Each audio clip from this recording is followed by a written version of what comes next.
बदलते मौसम से लोगों की सेहत बिगड़ रही है। इसका सबसे ज्यादा असर बच्चों और बुजुर्गों में देखने को मिल रहा है। शिशु चिकित्सकों के पास रोजाना सैकड़ों की संख्या में परिजन अपने बच्चों का इलाज कराने पहुंच रहे हैं, जिनमें ज्यादातर बच्चों की सेहत बिगड़ने का कारण सिर्फ बदलता मौसम ही नहीं बल्कि खान-पान, रहन-सहन व पहनावा बताया जा रहा है। स्वास्थ्य विशेषज्ञों का कहना है कि बदलते मौसम में संक्रमण तेजी से फैलता है। इसके साथ ही इसके और भी कई कारण है। देखिए हेल्थ से जुड़ी हमारी ये खास रिपोर्ट। नमस्कार, गुड मॉर्निंग। आप देख रहे हैं केकेडी न्यूज में हूं आपका अपना देवेश। सेहत आपकी यानी बदलते मौसम में आपको कैसे स्वस्थ और स्वच्छ रखा जाए, इसके लिए आज हम आपको जनपद जालौन के आला अधिकारियों और डॉक्टरों के पैनल से मिलवाने जा रहे हैं। बदलते मौसम में बुजुर्गों को, महिलाओं को, बच्चों को, गर्भवती माताओं को, नवजात शिशुओं की माताओं को कैसे सुरक्षित रखा जाए, इसको लेकर आज हम आपको जिलाधिकारी जालौन का संदेश सुनाएंगे। मुख्य चिकित्सा अधिकारी जालौन डॉक्टर एनडी शर्मा सिंह, महिला चिकित्सा अधिकारी जो कि गोल्ड मेडलिस्ट हैं डॉक्टर गरिमा सिंह, उनकी बात भी सुनाएंगे। वरिष्ठ महिला चिकित्सा अधिकारी डॉक्टर रंजना दुबे, उनसे भी हम आपको रूबरू कराएंगे। वरिष्ठ चिकित्सक विकास यादव, उनसे भी हम आपको रूबरू कराएंगे। और सामुदायिक स्वास्थ्य केंद्र जालौन के मुख्य चिकित्सक यानी CMS डॉक्टर कपिल गुप्ता से भी रूबरू कराएंगे। ये कार्यक्रम आपके लिए विशेष है क्योंकि इस समय सुबह और शाम बहुत तेज से सर्दी पड़ रही है और दिन में काफ़ी तेज धूप है। यानी इस बदलते मौसम में अक्सर खांसी, जुकाम, बुखार के लक्षण दिखाई दे रहे हैं और लोगों को परेशानियां हो रही हैं।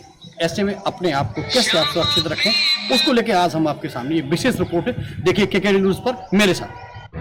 पिछले कुछ दिनों से मौसम ने अपना मिजाज बदल दिया है। दिन में धूप और रात में ठंड पड़ रही है। सुबह और शाम में ठंड और दिन में तेज धूप के चलते लोगों की मुश्किलें काफी बढ़ने लगी हैं। तेज धूप के साथ गर्मी बढ़ने से लोगों का हाल बेहाल है। पिछले एक हफ्ते से मौसम का मिजाज बदला हुआ है, जिससे कि लोगों को कई तरह की बीमारियों का सामना भी करना पड़ रहा है, खास तौर पर बच्चों और बुजुर्गों को। शिशु चिकित्सकों के पास रोजाना सैकड़ों की संख्या में परिजन अपने बच्चों का इलाज कराने पहुंच रहे हैं, जिनमें ज्यादातर बच्चों की सेहत बिगड़ने का कारण सिर्फ बदलता मौसम ही नहीं बल्कि खान-पान, रहन-सहन व पहनावा भी बताया जा रहा है। स्वास्थ्य विशेषज्ञों का ये कहना है कि बदलते मौसम में संक्रमण तेजी से फैलता है, साथ ही इसके और भी कई कारण हैं। अक्सर इस समय मौसम बदल रहा है, चूंकि दिन में तेज गर्मी हो रही है और सुबह शाम सर्दी हो रही है, तो इसको लेके खांसी, जुकाम की कई समस्याएं आ रही हैं। तो ऐसे में हम आपसे ये जानना चाहेंगे कि क्या क्या सावधानियां बरतें और क्या क्या प्रिकॉशन लें ताकि इनसे बचा जा सके।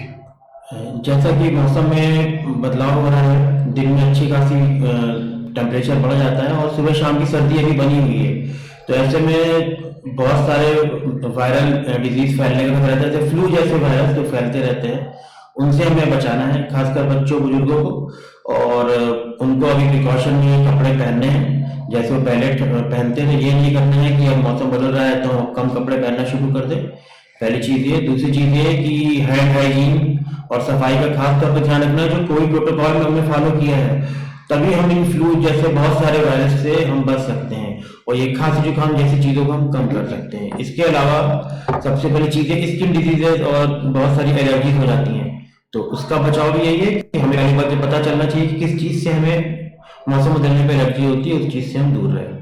अच्छा, बच्चों को अक्सर इस बीमारियों से चपेट में आते देखा गया है, तो उनके लिए क्या सावधानी है? देखिए, बच्चों के लिए भी वही है कि सबसे पहली चीज है, अभी बच्चे खेलते हैं, उनको हम खेलने कूदने से तो मना नहीं कर सकते, तो जब खेलने कूदने जाते हैं तो पूरे कपड़े पहना के भेजें। उनको भी हाथ धोना, हैंड वॉश के पूरे नियम सिखाएं और प्रॉपर तरीके से उनको बाहर की चीज़ों को खाना पीना उनका थोड़ा सा कम करें, उनको अवेयर करें, एजुकेट करें, ताकि वो घर की बनी हुई चीज़ें खाएं। जब घर की बनी हुई हेल्दी चीज़ें खाएंगे तो उनकी इम्यूनिटी बिल्डअप होगी और इन बीमारियों से बचेंगे। अच्छा, महिलाओं और खासकर गर्भवती महिलाओं के लिए क्या क्या बचाव की सावधानियों की जरूरत है? देखिए, महिलाएं चाहे गर्भवती हो या गर्भवती ना हो, दोनों के लिए एक ही नियम है। पहली चीज है, टेम्परेचर बदलते समय पर बहुत सारे फ्लू वायरस और इस तरह के वायरसों का इन्फेक्शन होने का खतरा रहता है, तो उनके लिए भी वही है कि वो प्रिकॉशन लें, एहतियात बरतें और हाई प्रोटीन डाइट लें। बुजुर्गों के लिए भी हालात यहाँ अभी इस समय मौसम में अच्छे नहीं होते, खासकर दमा और श्वास के मरीज। दमा और श्वास के अलावा भी के मरीज तो अभी हमारे पास बहुत सारे आ रहे हैं। इसके अलावा ब्लड प्रेशर फ्लक्चुएट कर रहा है तो स्ट्रोक के पेशेंट भी आ रहे हैं। इसलिए मौसम जरूर बदला है, लेकिन वो सुबह और शाम को तो नहीं बदला है, और खासकर सुबह शाम ज्यादा मरीज आते हैं। उसके लिए मेरा यही कहना है कि अपने ब्लड प्रेशर की नियमित रूप से जांच कराते रहें, डॉक्टर से परामर्श लेते रहें और उनके हिसाब से ही दवा लें। मेडिकल स्टोर या ऐसी जगह जाके किसी भी से भी दवा लेके अपना इलाज ना कराएं, और पूरी तरीके से पूरे कपड़े पहने। और इस समय चूंकि मौसम बदल रहा है और बदलते मौसम में सुबह शाम सर्दी है, दिन में गर्मी है, तो ऐसे में बहुत सारी बीमारियां हैं जो गर्भवती महिलाओं को, नवजात शिशुओं को या उनकी माताओं को होने का खतरा बना रहता है। तो ऐसे में आप एक चूंकि महिला चिकित्सा अधिकारी भी हैं, गोल्ड मेडलिस्ट हैं आप इस बार में, तो आप क्या एडवाइस देना चाहेंगे या क्या सावधानियां बरतें जिससे इन सबसे बचा जा सके? देखिए, इस समय मौसम में काफ़ी बदलाव हो रहा है। अभी अचानक से ठंड के बाद जो बसंत ऋतु स्टार्ट हुई है, उसमें मौसम में अचानक से काफ़ी गर्मी हो रही है, जिससे कि लोगों ने अपना जो एकदम से जो प्रिकॉशन ले रहे थे सर्दी के लिए वो बंद कर दिया है। तो उसकी वजह से जुकाम, बुखार, खांसी, ये सारी बीमारियां गर्भवती महिलाओं में नॉर्मल पॉपुलेशन के अलावा उनमें भी काफ़ी ज़्यादा मिल रही है देखने को जी। तो उनसे बचाव के लिए हम यही कर सकते हैं कि अपना खान पीन ठीक रखें, जिसमें कि आप अपने खाने में फल, जो एंटीऑक्सीडेंट से भरपूर फल है जैसे कि संतरा, ये सारा कुछ उसमें इंक्लूड करें, हरी सब्जियां इंक्लूड करें। साथ में आप अपना हाइड्रेशन मेंटेन रखें, और साथ में आप जो एक दूसरे से बचाव के लिए आप जब भी खांसते छींकते समय मुंह पे हाथ रखें, समय समय पे हाथ धोते रहें। बच्चों को भी आपस में जो अगर किसी को है तो उनको भी समय समय पे हाथ धोने और अच्छा खाना लेने के लिए आप उनको प्रेरित कर सकते हैं। अच्छा, चूंकि इस समय नवजात शिशुओं की माताओं के लिए भी कोई विशेष निर्देश? उनके लिए यही है कि अपना खाना पीना ठीक रखें। सर्दी से अभी एकदम से ट्रांजिशन पीरियड है तो उसमें थोड़ा सा बचाव रखें, क्योंकि दिन के समय गर्मी हो रही है और रात को थोड़ा मौसम ठंडा रह रहा है, तो आपको थोड़ा सा बचाव रखने की ज़रूरत है। अभी भी आप अपना गला, कान ढक के रखें, खाना ठीक रखें। बदलते मौसम से गर्भवती महिलाओं पर भी काफी असर पड़ता है। ऐसे में महिलाएं और नवजात शिशु को कैसे वायरस संक्रमण से बचाया जा सकता है, इसको लेकर भी तमाम जानकारियां महिला चिकित्सक ने साझा की है।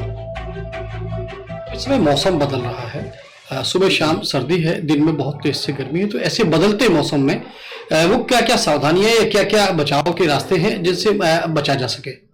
जी, इस समय टेम्परेचर काफ़ी बढ़ रहा है जी, तो उसके लिए सुबह शाम अभी भी सर्दी रहती है, तो खासकर बच्चों के लिए, बुजुर्ग महिलाओं के लिए, पुरुषों के लिए खास तौर पर सावधानी, सुबह शाम की सर्दी से बचें, पूरे बाँह के कपड़े पहने, और जहाँ तक पानी का इस्तेमाल है अभी भी सुबह शाम हो सके तो गुनगुना पानी का इस्तेमाल करिए। वायरल की भी इस समय काफ़ी पेशेंट आ रहे हैं, गले में खराश है, गले में दर्द है, खांसी, जुकाम, बुखार, और आजकल शादियों का भी काफ़ी सीजन चल रहा है तो सभी लोगों को शादियों में आना पड़ता है, जाना पड़ता है, तो थोड़ा खान पान भी अपना संतुलित रखें, क्योंकि शादी का खाना खाना, रात को देर तक जगना, फिर उसके बाद अक्सर बीमार कंप्लेन कर रहे हैं लोग, तो उसका भी बचाव करें। और जो भीड़ भाड़ के इलाके हैं उसमें सावधानी बरतें, आपस में मास्क लगा के रखें, यही सावधानी है। इस समय मौसम बदल रहा है, सुबह शाम सर्दी है, दिन में बहुत तेज से गर्मी है, तो ऐसे में महिलाओं को बहुत ज़्यादा सावधान होने की ज़रूरत है। अब चूंकि आप एक महिला चिकित्सक हैं, चिकित्सा अधिकारी हैं, तो मैं ये चाहूँगा कि आप क्या संदेश देना चाहेंगे उन महिलाओं को, गर्भवती महिलाओं को या नवजात शिशुओं की माताओं को? जी, पहले तो आपको नमस्ते और आपके चैनल को नमस्कार। मैं जो आपने क्वेश्चन पूछा है और जो सोचा है, ये बहुत ही इम्पोर्टेंट सवाल है। जो बदलता मौसम होता है, यही मौसम सबसे ज़्यादा बीमारियों को बढ़ाने वाला होता है, और इसमें भी जो आपने सबसे मुख्य बिंदु पूछा कि महिलाओं के लिए क्या सावधानियां होनी चाहिए, तो सबसे ज़्यादा रोल कहें समाज में या परिवार में बीमारियों से लड़ने के लिए मुझे ऐसा लगता है कि महिलाएं ही जो होती हैं वो सबसे पहला फर्स्ट एड का काम करती हैं अपनी फैमिली के लिए, अपने लिए, समाज के लिए, इवन अपने बच्चों के लिए। तो कुछ बेसिक सी चीजें, बस मैं थोड़ी सी चीजें बताना चाहूंगी जो कि किसी भी महिला को या यूं कहें किसी भी व्यक्ति को अपनानी चाहिए जी।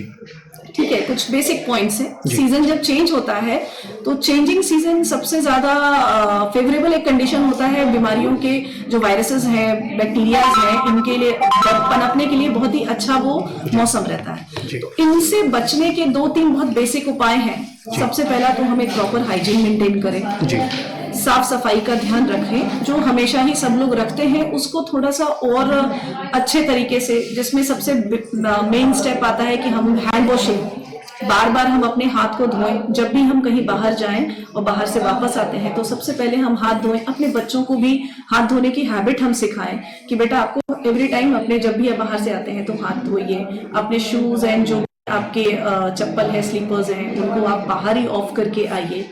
तो ये सारी चीजें हो गई।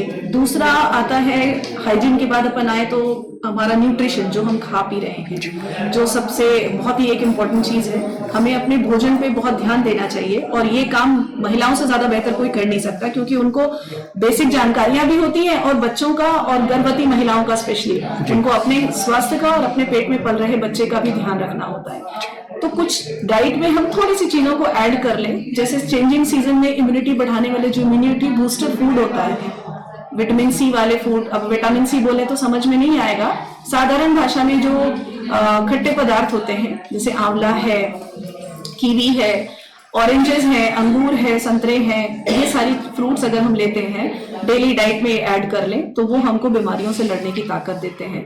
ड्राई फ्रूट्स में भी कुछ चीजें हैं, बादाम, अखरोट, ये सब इम्यूनिटी को, अब वो कहते हैं ना हमारे अंदर स्वास्थ्यवर्धक क्षमताओं को बढ़ाने वाली चीजें हैं। इन सब चीजों का पालन करें। प्रॉपर नींद लें, जो एक फिक्स नींद होती है, खासतौर से गर्भवती महिलाओं के लिए और बच्चों के लिए बहुत जरूरी है कि उनके माइंड को और उनके बॉडी को रेस्ट मिले। और रेस्ट जो है वो नींद के टाइम पर बहुत अच्छा होता है, क्योंकि नींद के समय ही पूरी बॉडी जो होती है रिपेयर होती है, अगले दिन उठने के बाद फिर से काम करने के लिए पूरी तरीके से रेडी होती है। तो ये एक तरीका है।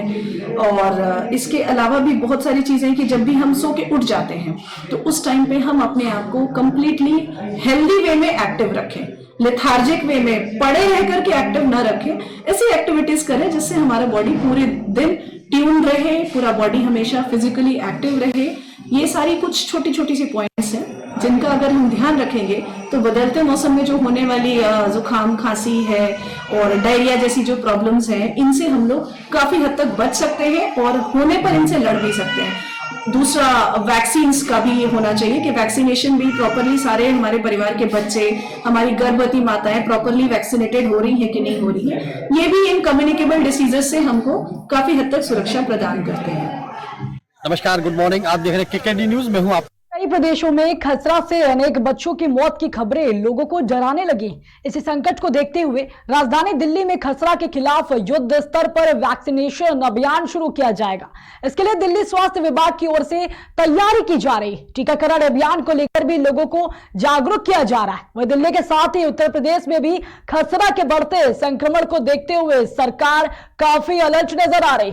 इसके साथ ही सरकार ने खसरे की रोकथाम के लिए विशेष अभियान भी चलाया है। दिल्ली में खसरा को लेकर कोई चिंताजनक रिपोर्ट नहीं है, लेकिन आने वाले किसी भी संकट से बच्चों को बचाने के लिए सरकार की तरफ से काफी पहल की जा रही है। दिल्ली के साथ ही उत्तर प्रदेश में भी खसरा के बढ़ते संक्रमण को देखते हुए सरकार काफी अलर्ट नजर आ रही है। सरकार ने खसरे के रोकथाम के लिए विशेष अभियान भी चलाया है, जिसकी पूरी जानकारी जिला अधिकारी ने दी। उत्तर प्रदेश सरकार ने खसरा उन्मूलन के लिए विशेष अभियान चलाया है, जो 2 चरणों में कराया जाएगा। इसमें 13 से 24 फरवरी और 13 से 24 मार्च में ये अभियान चलाया जाएगा, जिसमें खसरे की 2 खुराक सभी बच्चों को दिलवाई जानी है। 0 से 5 वर्ष की आयु के बीच में जो बच्चे हैं उनको। इसके साथ साथ अन्य जानलेवा बीमारियां जो होती हैं, टेटनस, पोलियो, काली खांसी आदि, इससे भी बचाव के लिए टीकाकरण कराया जाएगा। तो आप सभी जनपद वासियों से विशेष अपील है मेरी कि इस टीकाकरण में अपने बच्चों को जरूर लाएं और ऐसे कोई भी लोग हों जिनको किसी प्रकार की झिझक हो या संकोच हो टीकाकरण कराने में, उनको समझाने में, उनको मोटिवेट करने में हमारी टीम्स का सहयोग करें और हमारा सबका ये प्रयास रहे कि एक एक बच्चा हम टीकाकरण करके संरक्षित कर सकें। केंद्रीय स्वास्थ्य एवं परिवार कल्याण सचिव श्री राजेश भूषण ने फाइलेरिया पर अंकुश लगाने के उद्देश्य से एक राष्ट्रव्यापी मास ड्रग एडमिनिस्ट्रेशन यानी कि MD अभियान शुरू किया है। इसके तहत विशेष रूप से 10 फाइलेरिया प्रभावित राज्यों में घर घर जाकर फाइलेरिया रोधी दवाएं दी जाएंगी। वैश्विक लक्ष्य से 3 साल पहले ही 2027 तक फाइलेरिया खत्म करने के इस मिशन को 1 महीने पहले स्वास्थ्य मंत्री डॉक्टर मनसुख मांडविया ने अपना समर्थन दिया था।